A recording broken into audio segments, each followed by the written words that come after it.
Reset, você começa agora, não é só o nosso nome, não é só o nosso slogan, é a nossa missão. E não importa quanto tempo de fé ou de batismo você tenha, ou se você nem batizado é, você sempre pode ter um encontro com Deus, pode ter a oportunidade de recomeçar, de dar um reset, e deixar o passado para trás e começar uma vida nova. É por isso que a gente está aqui todas as noites de sextas-feiras. Eu espero que isso faça sentido para você. Realmente eu não sei o motivo pelo qual você está aqui hoje, não sei o que passa no seu coração, não sei as tuas angústias, as tuas ansiedades, de fato eu não sei. Sei de alguns que a gente consegue conversar e trocar ideia. Mas eu espero que o tema que a gente vai estudar hoje realmente possa ir de encontro às tuas buscas, às tuas necessidades, e que você possa sair daqui não apenas tendo um encontro com Deus, mas fazendo a escolha de ter um novo começo ao lado de Jesus, para toda a vida com Ele, porque o Evangelho é isso. É por Jesus, é para Ele, é por Ele, é com Ele. E qualquer coisa que escape disso é perda de tempo. Mateus capítulo 19, versos 16 a 22. Mateus relata a história de um homem que teve um encontro com Jesus. Eu quero tirar algumas informações ou ideias dessa história para a gente, para o nosso dia a dia, para a nossa vida. E ele diz o seguinte: eis que alguém se aproximou de Jesus e lhe perguntou: Mestre, que farei de bom para ter a vida eterna? Respondeu-lhe Jesus: se você quer entrar na vida, obedeça aos mandamentos. Quais? Perguntou ele.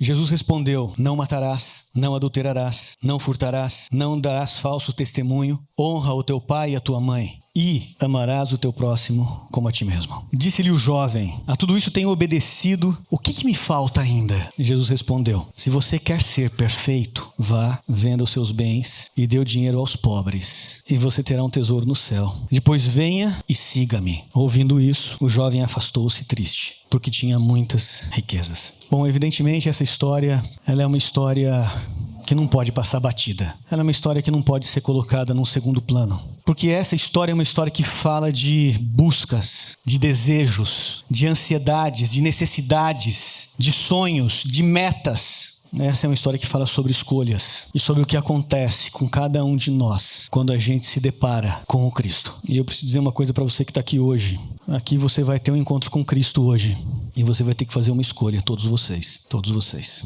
Essa história, ela é chamada de a história do jovem rico porque ele é descrito como um homem que tinha muitas posses. E a primeira informação nessa história que é importante e a gente tem que considerar é o que ele buscava. E a gente acabou de ler aqui que o que ele buscava era a vida eterna. Eu acho que essa é a busca de todo ser humano. E isso cabe, evidentemente, muitas reflexões aqui. Mas ele pergunta o que eu tenho que fazer de bom. Porque nem tudo que a gente faz na vida é bom, certo? E Jesus responde sem meias palavras, sem argumentações elaboradas, sem justificativas teológicas. Jesus responde de maneira direta o que esse homem precisava. E Jesus diz: guarda os mandamentos, guarda os mandamentos. Evidentemente, existe uma relação muito íntima em todo o texto sagrado entre você ter vida eterna e você guardar os mandamentos. Mas a pergunta é: quais mandamentos? Nessa história, Jesus cita alguns mandamentos: não matar, não adulterar, não dizer falso testemunho, honrar pai e mãe. E um outro mandamento que ele cita é: amarás o próximo como a ti mesmo. E evidentemente isso levanta uma pergunta: por que Jesus citou apenas esses mandamentos? Por que Jesus não citou os outros mandamentos? Por que ele citou apenas esses mandamentos? Porque existe sim uma importante relação entre os mandamentos de Deus e a vida eterna. Existe sim. E o que é curioso nesse texto é que Jesus cita quais mandamentos são importantes para esse lance da vida eterna. E você já entendeu: não matarás, não adulterarás, não furtarás, honra teu pai e tua mãe, não dirás falso testemunho e ame o seu próximo como a ti mesmo. E eu fico me pensando, por que Jesus citou apenas esses mandamentos? Por que ele não citou outros mandamentos? Outros mandamentos que eu, Irã, julgo importante. Por que Jesus não cita? Porque talvez ele esteja passando uma mensagem muito direta e clara para todos nós. Porque se você não é capaz de fazer o básico, de que adianta fazer o resto? A resposta daquele jovem foi muito direta e clara: eu guardo todos os mandamentos. Todos os mandamentos. O que significa que aquele homem era uma pessoa religiosa, era uma pessoa temente a Deus, era uma pessoa que buscava fazer o que era certo para todo mundo. Mas na pergunta que ele faz para Jesus, essa pergunta levanta uma questão. Ele diz assim: o que eu preciso? Se ele guardava os mandamentos, e ele ainda pergunta o que eu preciso, ele está dizendo algo muito simples, que mesmo sendo um guardador dos mandamentos, mesmo sendo um bom religioso, ele sentia que aquilo não era suficiente. Mesmo fazendo obras de caridade, porque ele menciona e que ele amava o próximo, ele diz, isso não é suficiente. O que mais eu preciso? E é aí que a coisa fica incrível nessa história, porque Jesus vai e toca na ferida daquele jovem, daquele homem. Jesus vira para ele e fala assim, já entendi o rolê, teu problema não é a compreensão da Bíblia, teu problema não é o rito religioso, teu problema não é frequentar a sinagoga, já entendi, você é uma pessoa religiosa, que tenta fazer o que é correto, eu já entendi. E Jesus toca na ferida, vai e vende tudo que você tem, dá aos pobres e segue-me. E o texto termina dizendo que aquele homem abaixou a cabeça, se entristeceu e se afastou de Jesus, seguiu um outro caminho. E eu preciso dizer uma coisa para você aqui, existe uma diferença radical entre ter um encontro com Jesus e permanecer, estar em Jesus. Aquele jovem teve um encontro com Jesus, aquele jovem ouviu falar de Jesus, descobriu por onde Jesus estava passando, foi até Jesus, falou pessoalmente com Jesus, teve um encontro com Jesus, mas aquele encontro não mudou absolutamente nada, porque ter um encontro com Jesus não significa salvação. Ter um encontro com Jesus significa que diante de Jesus você está numa encruzilhada, que naquele momento com Jesus você vai ter que fazer uma escolha, continuar sendo o mesmo tipo de pessoa que você é, se auto-justificando, dando as desculpas e os argumentos necessários para que você continue sendo o mesmo tipo de pessoa que você é, onde você está, como você está, porque aquele jovem rico, ele queria ter vida eterna, mas ele queria ter uma vida eterna sendo o mesmo tipo de pessoa que ele era. Aquele jovem não queria mudar absolutamente nada, ele queria encontrar uma fórmula mágica para continuar sendo quem era eternamente. Para aquele jovem rico, o encontro com Jesus não foi nada muito diferente do que um ponto de ônibus, uma parada no meio do caminho dele. Mas o convite de Jesus para aquele jovem foi assim, vende o que tens, entrega aos pobres e segue-me,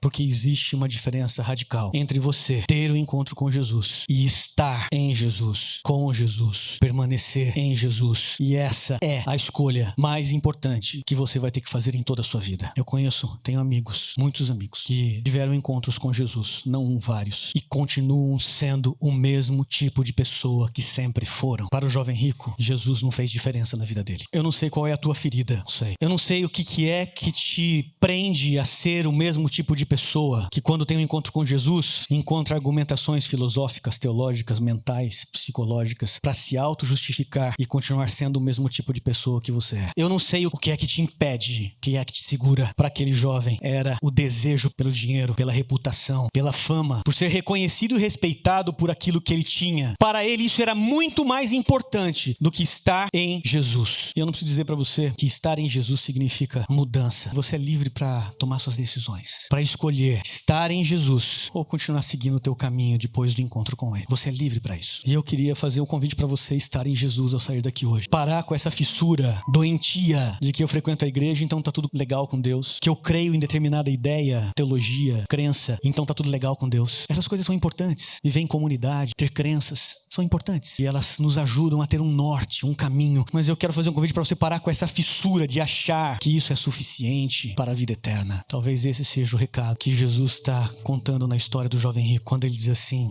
então se você pratica toda a lei, falta uma coisa: estar comigo, vem e segue-me. Eu sei que tem muita gente aqui que é cristão há muito tempo, que fala de Jesus, que ensina sobre Jesus, sobre a Bíblia, mas não segue Jesus. E hoje diante de você tem um convite. Hoje diante de você está passando por um encontro com Jesus. Eu não sei qual vai ser a ferida que ele vai tocar na sua vida, para que você pense, reflita e decida. Mas o meu desejo para você hoje aqui é que você decida por permanecer em Jesus. Eu quero encerrar lendo um texto com você. Na última conversa de Jesus com os discípulos, depois da Santa Ceia, antes ali de ser traído, ele vai dizer algumas coisas muito importantes. João capítulo 15, verso 4, ele diz assim: permaneçam em mim e eu permanecerei em vocês. Nenhum ramo pode dar fruto por si mesmo, se não permanecer na videira. Vocês também não podem dar frutos, se não permanecerem em mim. Eu sou a videira, vocês são os ramos. Esse é o convite de Jesus para todos nós. O convite de Jesus não é para que você tenha um encontro com Ele, é para que você permaneça nele. E ele complementa dizendo assim: assim vocês serão meus discípulos. É isso, é isso. Tem muito cristão, tem muito crente, tem muita gente que bate no peito dizendo o nome da igreja que frequenta. Tem pouco discípulo. Porque ser discípulo significa menos de você e mais dele. Significa adotar para sua vida a lógica de João Batista: importa que ele cresça e eu diminua. Significa que você não tem a palavra final, a doutrina final, a verdade final. Significa permanecer nele, porque ele é.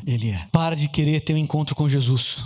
Mas se você já teve um encontro com Jesus lá atrás, pare e reflita sobre qual caminho você tomou depois desse encontro. Porque mais importante do que o encontro com Jesus é estar nele, é permanecer nele, é ser um com ele, para que o mundo creia que existe salvação e existe esperança para todos.